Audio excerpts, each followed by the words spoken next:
টমেটোর চাটনি করব বিয়েবাড়ি স্টাইলের। একটা শুকনো লঙ্কা ফোড়ন দিলাম, সর্ষে ফোড়ন দিয়েছি,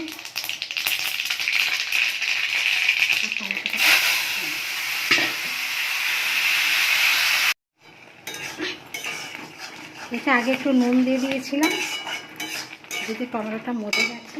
সামান্য একটু হলুদ দেব,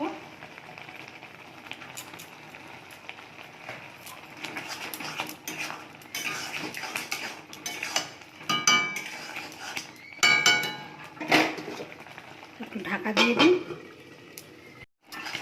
টমেটোটা গলে গেছে, এখন আমি কাজু দিয়ে দিচ্ছি, খেজুর, আমসত্ত্ব, কিশমিশ আর হচ্ছে কাজু।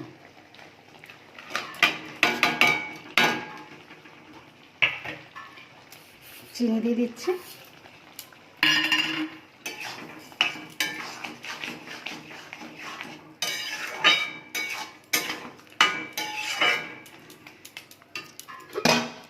একটু ঢাকা দিয়ে দিই।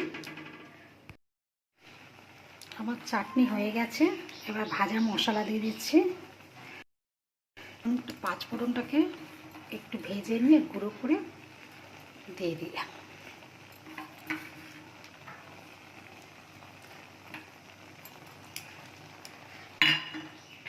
গ্যাসটা বন্ধ করে দিচ্ছি।